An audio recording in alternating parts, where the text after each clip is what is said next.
Hey everyone, thank you so much for joining today's masterclass series.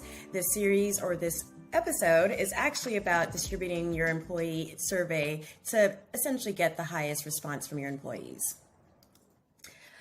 But first, let's get acquainted. My name is Bukola Ishola, and I am a client manager here at Nava Benefits. Over the past 10 years, I have been working on the HR side of things as well as on the insurance benefits brokerage side. So, how should HR leaders announce the survey?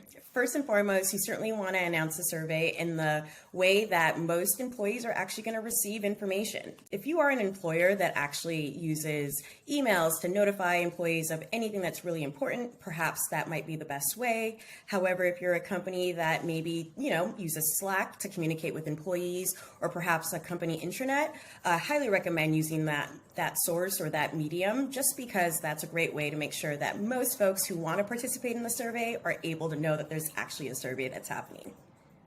Any tips on framing employee communications around the survey? Sure, yeah. First and foremost, I would suggest and recommend that you are making sure that employees know that the survey is actually happening, and this survey is not just for those that are actually on like the benefit plan. Perhaps there might be some employees that are waiving coverage. Maybe it's because they're under the age of 26 and on their parents' plan, or perhaps they actually do not enjoy the benefits that are being offered.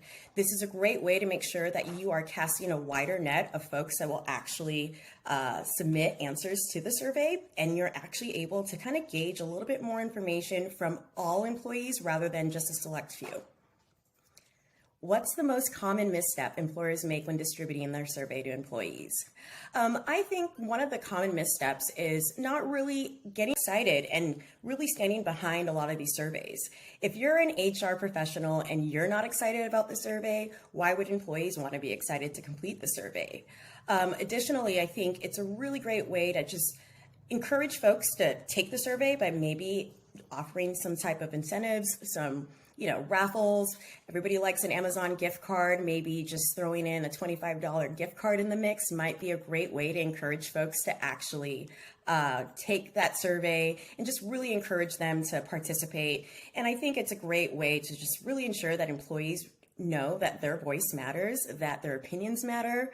Those are critical things that I think a lot of employers oftentimes may overlook or may misstep. And it's a great way to just kind of continue to create an open environment for employees to feel like their voices are heard.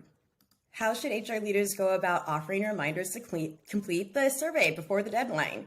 So first and foremost, I think it's very, very critical to make sure that your survey is not too long. If you have a survey that's too long, then employees might first take advantage of that survey as soon as it's released, or they may wait till the very end. However, there might be like a lull in the middle. So rather than having a long runway for employees to actually take that survey, I highly recommend that you kind of make sure that you keep it kind of, condensed. Maybe a week is good enough, perhaps making sure that there's a weekend that it falls over so that folks can stay at home with their spouses, with their children. Talk about, hey, does this plan work for you? Does this carrier work for you? How was that last, doctor's appointment? Was it exactly what you needed? Are we seeing doctors that we want to see? Are there other doctors that we wish that we could see that perhaps are not covered under our insurance? I highly recommend that, just offering a weekend so that folks are able to chat with their family members about how do these plans work for them, things like that.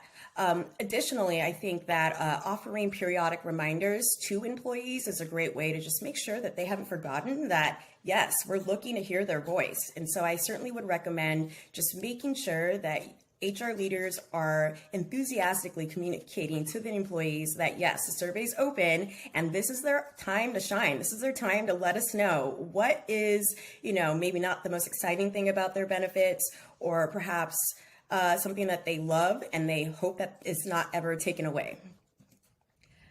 What do you consider a successful response rate? For me, I would say between 50 and 65% is really, really successful. In a perfect world, we'd get 100% response. However, a lot of folks may not feel like the survey's for them. For example, the survey may be for benefits and not everybody at an organization's participating on those benefits. And they may say, hey, it's not for me, don't want to participate, which is fine. However, I think that it's a great idea to make sure that all folks feel that they can share kind of their opinions, their feedback.